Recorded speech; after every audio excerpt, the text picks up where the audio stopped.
Hello friends, in this video we will study how to solve the questions based on CFT and VBT, crystal field theory and valence bond theory. So I'm taking question number 1 that says that nickel Cl4 2 negative is paramagnetic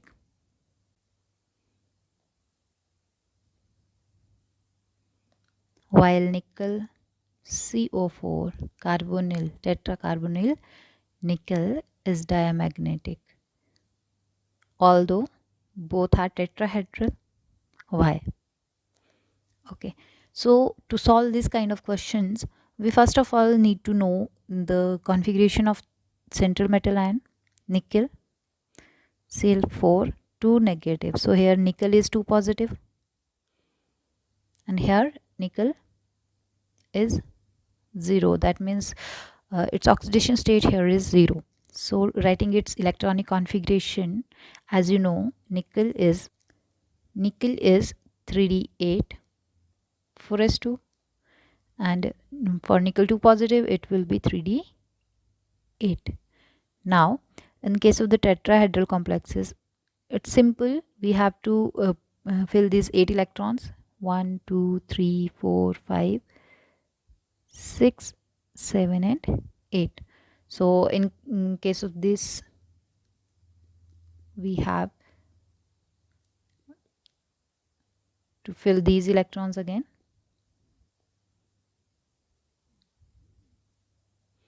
So 1 1 2 3 4 5 6 7 8, and here are 2 electrons 4s2. So carbonyl is a strong ligand. You will remember that spectrochemical series by practice more and more. Whenever you will practice, you will automatically uh, will feed it in your mind which one is strong ligand or which one is weak ligand. Oh, now here Cl negative is a weak ligand, so it will not facilitate the pairing up of electrons. So there are 2 unpaired electrons, and we know that whenever there are unpaired electrons there is paramagnetic. So this is paramagnetic, and in this case as a strong ligand 2 electrons will be shifted towards this d orbital. and अब क्या होगा कि निकल जो है, निकल ने 8 electrons थे तो 2 इलेक्ट्रॉन्स जो थे वो शिफ्ट हो जाएंगे इधर डी ऑर्बिटल में, और they all will pair up. So this will form a diamagnetic complex. And moreover nickel here the complex, here's the shape of the complex will be tetrahedral complexes हैं दोनों. Oxidation states इनकी अलग हैं. तो यहाँ पर कार्बोनिल है, तो इसके जो स्ट्रॉन्ग फील्ड की वजह से क्या हुआ है कि निकल के इलेक्ट्रॉन्स पेयर अप हो गए हैं. तो उस वजह से जो निकल है ऑल दो दोनों टेट्राहेड्रल हैं फिर भी ये डायमैग्नेटिक हो गया. क्यों? Because of the strong field of carbonyl as compare to chlorido या chloride ion. Taking question number 2. Question number 2 says that COF6 3 negative forms outer orbital complexes, and COCN6 3 negative forms inner orbital complexes. Explain. So in this case again process जो है वो same है. आपको क्या करना है, metal ion निकालना है, उसकी ऑक्सीडेशन स्टेट्स देखनी है दोनों केसेस में. CO3 positive and here again CO3 positive, दोनों के केस में 3 पॉजिटिव है. उसके बाद हम जाएंगे इलेक्ट्रॉनिक कॉन्फ़िगरेशन पे. तो कोबाल्ट की इलेक्ट्रॉनिक कॉन्फ़िगरेशन जो है वो होती है 3d7 4s2. सो 3 पॉजिटिव है तो ये हो जाएगी 3d6, हेयर अगेन 3d6. तो अब यहाँ पर फिर से आपका वही strong field ligand and weak field ligand वाला कंसेप्ट आ जाएगा कि यहाँ पर D6 है, D 3D 4S and 4p in this case. तो अब यहाँ पर क्या होगा, टेकिंग अनदर केस, यहाँ पर 3d 4s 4p इस तरह से है। यहाँ जो F है फ्लोराइड आयन है और यहाँ पर आपका लिगेंड साइनाइड आयन है। यहाँ पे साइनो जो है वो स्ट्रॉन्ग फील्ड लिगेंड है और फ्लोराइड जो है वो वीक फील्ड लिगेंड है। तो 3d6 इलेक्ट्रॉनिक कॉन्फ़िगरेशन 1 2 3 4 5 6। तो ये तो पेयरिंग जो है उसको ये फैसिलिटेट नहीं करने वाला है, क्योंकि फ्लोराइड जो है वो क्या है, आपका वीक फील्ड लिगेंड है और यहाँ पे साइनो जो है वो स्ट्रॉन्ग फील्ड लिगेंड है। तो 3d6 1 2 3 4 5 6 स्ट्रॉन्ग फील्ड लिगेंड है। तो ये क्या कोशिश करता है, ये करता है कि इनको उठा के पेयर अप कर देता है, बोलता है जी मेरे लिए जगह खाली कर दो। अब यहाँ पे जो हाइब्रिडाइजेशन बनी वो क्या है, sp3 और यहाँ पर ये दोनों तो वेकेंट हो गए हैं। तो यहाँ पर 1 2 3 4 5 6, तो यहाँ पर तो 6 साइनो आ गए, तो यहाँ पर आ गया d2sp3। लेकिन यहाँ पर तो कितने आए अभी, 1 2 3 4, तो 5 और 6 कहाँ से आएंगे, वो आएंगे आपके 4d से। तो ये हो गया sp3d2। तो यहाँ से आपको ये क्लियर हो गया, ये क्या है, ये है आउटर ऑर्बिटल कॉम्प्लेक्स, क्योंकि डी इसमें जो इन्वॉल्व हुआ है वो आउटर साइड से बाहर वाला आया है, तो आउटर ऑर्बिटल कॉम्प्लेक्स बनाएगा और ये बनाएगा इनर डी ऑर्बिटल कॉम्प्लेक्स। क्यों बना रहा है, क्योंकि जो साइनो ग्रुप है that is strong, that provides a strong ligand field और उसकी वजह से पेयरिंग अप ऑफ इलेक्ट्रॉन्स होगा और it will form inner D orbital complexes. Taking another example, question number 3. Question number 3 says, valence bond theory के basis पे आपको explain करना है कि टेट्रासाइनो निकल 2 पॉजिटिव जो है आयन, इसका स्ट्रक्चर जो है वो स्क्वायर होता है, स्क्वायर प्लेनर होता है और more over this is diamagnetic. लेकिन निकल Cl4 जो है 2 नेगेटिव आयन, ये जो होता है ये होता है आपका टेट्राहेड्रल, इसकी ज्योमेट्री है tetrahedral and more over it is a paramagnetic. क्यों, रीज़न पूछा है इसका। तो इसमें क्या है कि आपको सबसे पहले सेम प्रोसेस हर बार फॉलो करना है। सबसे पहले find metal ion with oxidation state, with oxidation state, तो करो फाइंड। यहाँ पर है निकल और ऑक्सीडेशन स्टेट्स जब आप इसकी कैलकुलेट करोगे that will +2 in the both the cases. Okay, उसके बाद स्टेप 2 है इसका, फाइंड द इलेक्ट्रॉनिक कॉन्फ़िगरेशन। अब इलेक्ट्रॉनिक कॉन्फ़िगरेशन क्या होगी, निकल, मैंने आपको कहा था कि नॉर्मल की क्या है, निकल की क्या है 3d8 4s2, तो 2 इलेक्ट्रॉन्स लूज करने तो क्या बच गया 3d8, इसकी इलेक्ट्रॉनिक कॉन्फ़िगरेशन है। तो 3d8 बोथ द केसेस। ठीक है, अब आपको क्या करना है, fill the electrons in the orbitals, orbitals में फिल करो और अपना थ्योरी को एक्सप्लेन करो। अब यहाँ पे जब हम इलेक्ट्रॉन्स को 3d8 इलेक्ट्रॉन्स हैं, साइनो ग्रुप है, स्ट्रॉन्ग फील्ड लिगेंड है, क्लोराइड है, वीक फील्ड लिगेंड है, तो इसमें पेयरिंग होगी, इसमें पेयरिंग नहीं होगी। तो ये है आपका 3d 4s 4p, इसमें भी आपका 3d 4s 4p।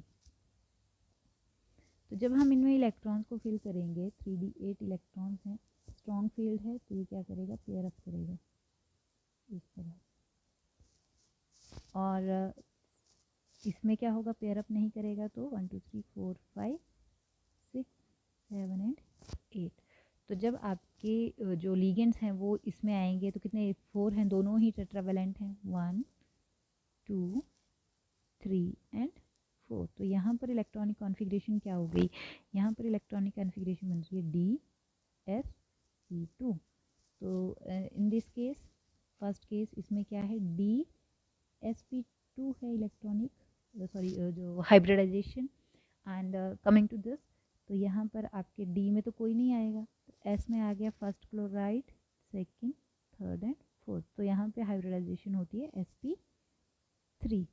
तो sp3 हाइब्रिडाइजेशन है, यहाँ पर sp2 हाइब्रिडाइजेशन है। और ये हमने ऑलरेडी प्रीवियस वीडियो में जब वैलेंस बॉन्ड थ्योरी पढ़ी थी तब मैंने आपसे कहा था कि हाइब्रिडाइजेशन अगर sp3 होती है तो आपका जो शेप आती है वो दैट इज टेट्राहेड्रल, और जब कभी dsp2 होता है तो आपका होता है square planar.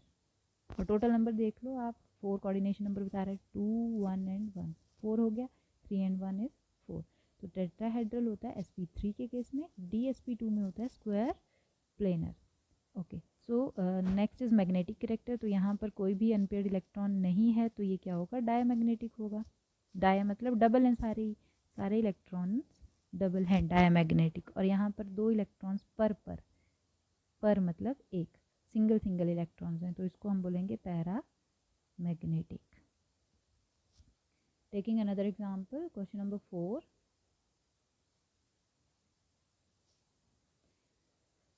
Question number 4 says that आपको बताना है number of unpaired electron, find number of unpaired electron in PtCN4 2 negative. अब इस क्वेश्चन को किसी भी तरीके से पूछा जा सकता है। अगर आपसे पूछा जाए कि मैग्नेटिक प्रॉपर्टीज़ बता दो, इसकी शेप बता दो, तो हम वो सब कुछ इसका स्टडी करेंगे कि किस तरह से हम इसको फाइंड आउट करेंगे। तो सबसे पहले आपको प्लेटिनम की जनरल इलेक्ट्रॉनिक कॉन्फ़िगरेशन पता होनी चाहिए, दैट इज़ 5d8 6s2। ये आपको याद करनी पड़ेंगी। आपने डी ब्लॉक एलिमेंट्स जब पढ़ा है चैप्टर, उसमें बहुत अच्छे से इसको कराया गया है। इसमें जो है आपको इलेक्ट्रॉन्स को देखना है। अब सबसे पहले ऑक्सीडेशन स्टेट निकालेंगे प्लेटिनम की, तो PtCN4 2 नेगेटिव। तो आपको यहाँ से पता चला कि Pt इज़ 2 पॉजिटिव। ओके, सो सबसे पहली बात हमने क्या निकाल लिया, हमने निकाल लिया मेटल आयन। अब हमें लेनी है इसकी इलेक्ट्रॉनिक कॉन्फ़िगरेशन। तो 2 पॉजिटिव है तो 2 इलेक्ट्रॉन्स निकल जाएंगे, तो this is D8। D8 is its general electronic configuration. अब हम इसे करेंगे fill cyano CN negative, it is a strong field ligand. तो स्ट्रॉन्ग फील्ड लिगेंड है तो ये क्या करेगा, पेयर अप करेगा। सो 5D, this is 5D, 6s और 6p। जब इलेक्ट्रॉन्स इसमें फिल किए जाएंगे, सबसे पहले तो 8 इलेक्ट्रॉन्स हैं और सारे के सारे क्या होंगे, पेयर होंगे, 1 2 3 4 5 6 7 8 इस तरह से। और आपके साइनो कितने हैं, 4, तो वो भी इसमें बॉन्ड बनाएंगे, 1 2 3 4। तो सबसे पहले तो क्वेश्चन था कि predict the number of unpaired electrons in this. तो नंबर ऑफ अनपेयर्ड इलेक्ट्रॉन्स कितने आ गए हैं यहाँ पर,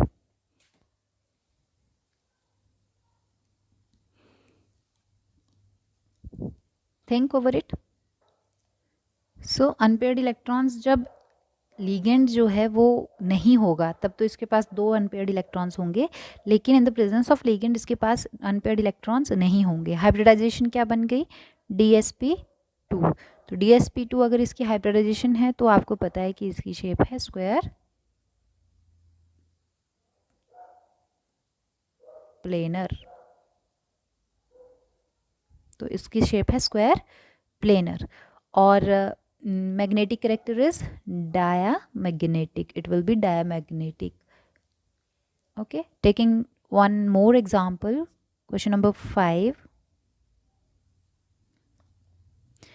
It says that hexaequomanganese 2 ion, manganese है, hexaequomanganese 2 ion।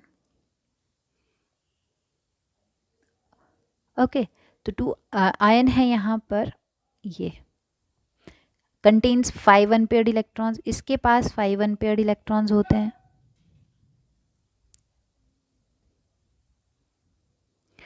And hexacyano ion, hexacyano ion 4 negative, that is hexacyano manganese 2 ion है, 4 negative, contains only one unpaired electron। Explain करना है इसको यूजिंग क्रिस्टल फील्ड थ्योरी। तो क्रिस्टल फील्ड थ्योरी मतलब आपको इसमें splitting को ध्यान में रखना है, क्रिस्टल फील्ड स्प्लिटिंग को। तो मैंगनीज में सबसे पहले यहाँ पर मैंगनीज है 2 पॉजिटिव। मैंगनीज का दूसरा काम है हमारा इलेक्ट्रॉनिक कॉन्फ़िगरेशन पे काम करना। तो electronic configuration of manganese is 3d5 4s2, लेकिन यहाँ पर 2 पॉजिटिव है तो हमारे पास 2 इलेक्ट्रॉन्स को इसने लूज़ कर दिया है, तो हमारे पास इलेक्ट्रॉनिक कॉन्फ़िगरेशन बचती है 3d5। ओके, सो दोनों ही क्या है, ऑक्टाहेड्रल कॉम्प्लेक्सेस हैं। तो उस केस में आपको ये पता है कि सबसे पहले क्या है, T2G की एनर्जी कम होगी और EG की एनर्जी ज़्यादा होगी। 5 इलेक्ट्रॉन्स हैं, तो सबसे पहले है एक्वा, वाटर वाला ले लेते हैं। This is a weak ligand field. Okay, तो यहाँ पर क्या होगा, 5 इलेक्ट्रॉन्स को आपको फिल करना है। अब वाटर जो है वो आपका वीक फील्ड लिगेंड है। वीक फील्ड लिगेंड में क्या होता है, जो आपकी एनर्जी है, energy difference that is less than the pairing energy. तो ये पेयर अप होने की बजाय क्या प्रेफर करेगा, it will prefer to go to the higher energy level. Pairing करना ये प्रेफर नहीं कर रहा है इन दिस केस। तो वीक ऑक्टाहेड्रल, ये क्या है आपका वीक ऑक्टाहेड्रल कॉम्प्लेक्स है, ऑक्टाहेड्रल क्रिस्टल फील्ड है। तो इसमें जो आपकी इलेक्ट्रॉनिक कॉन्फ़िगरेशन बनती है वो बनती है T2G3 EG2। और अगर मैं बात करूं स्ट्रॉन्ग इसकी स्ट्रॉन्ग फील्ड की, strong octahedral crystal field, strong octahedral crystal field की बात कर रही हूँ मैं। तो स्ट्रॉन्ग ऑक्टाहेड्रल क्रिस्टल फील्ड में क्या होगा, आपको पता है कि जो इस केस में क्या होता है, स्ट्रॉन्ग केस में क्या होता है, जो एनर्जी है वो ज़्यादा होती है देन पेयरिंग एनर्जी। तो जो कम है वही काम करते हैं। तो जिसमें कम लगेगा, किस में कम लगेगा, यहाँ पर पेयरिंग में कम लगने वाला है। तो पेयरिंग होगी इलेक्ट्रॉन्स की, कितने इलेक्ट्रॉन्स है 5, 1 2 3 4 and 5। So in this case आपके पास कितने अनपेयर्ड इलेक्ट्रॉन्स बचते हैं, एक ही अनपेयर्ड इलेक्ट्रॉन बचता है। और इलेक्ट्रॉनिक कॉन्फ़िगरेशन कैसे लिख सकते हैं, T2G5 EG0। EG को छोड़ना नहीं है, अगर नहीं है तो उसके सबस्क्रिप्ट जो है उसको 0 लगा देनी है। तो इस तरह से आपको सारे के सारे जितने भी क्वेश्चंस हैं उनको सॉल्व करना है। आपका सिंपल है कि find the metal, find central metal, उसकी फाइंड ऑक्सीडेशन स्टेट,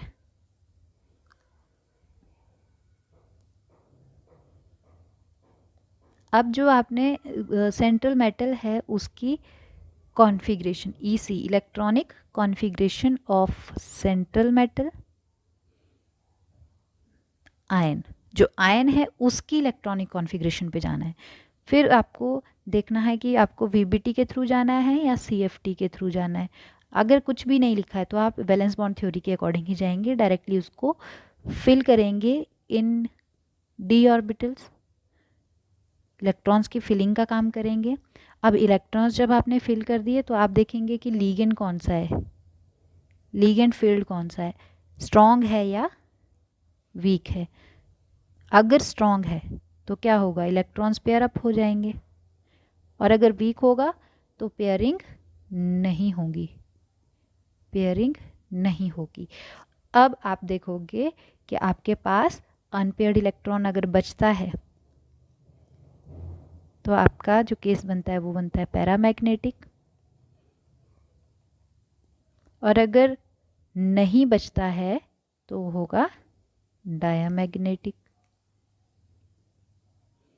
आपको वहाँ से पता चलेगी हाइब्रिडाइजेशन, हाइब्रिडाइजेशन से आपको पता चलेगी शेप, और हाइब्रिडाइजेशन के लिए मैं आपको ऑलरेडी बता चुकी हूँ कि sp3 के लिए आपके पास शेप होती है टेट्राहेड्रल, dsp2 के लिए होती है स्क्वायर प्लेनर, d2sp3 हो या sp3d2 हो तो उस केस में आपके पास शेप आती है octahedral. These are the basic shapes जो आपकी यहाँ पर यूज़ हुई हैं इस चैप्टर में। I hope all the points are clear to you. आप इसको देखकर ही अपने सारे क्वेश्चंस का आंसर बता सकते हो कि स्ट्रॉन्ग फील्ड है, अगर स्ट्रॉन्ग लीगेंड है तो लो स्पिन कॉम्प्लेक्स बनेगा, अगर वीक लीगेंड है तो यहीं पे लिख लेते हैं, यहाँ पर जो कॉम्प्लेक्स बन के आएगा स्ट्रॉन्ग फील्ड से बन के, जब भी स्ट्रॉन्ग फील्ड लीगेंड है तो आपका बनेगा लो स्पिन कॉम्प्लेक्स, और अगर वीक लीगेंड है तो आपका बनेगा हाई स्पिन लीगेंड, क्योंकि उसमें पेयरिंग नहीं होगी, स्पिन ज़्यादा हो जाएगी तो हाई स्पिन लीगेंड बनेगा। और हाइब्रिडाइजेशन से आपको ये भी पता चल जाएगा कि इनर ऑर्बिटल है कॉम्प्लेक्स या फिर आउटर ऑर्बिटल कॉम्प्लेक्स है।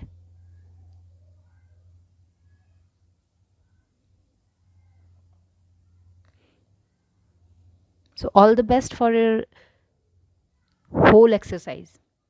Solve it and let me know if you have any problem. Thank you.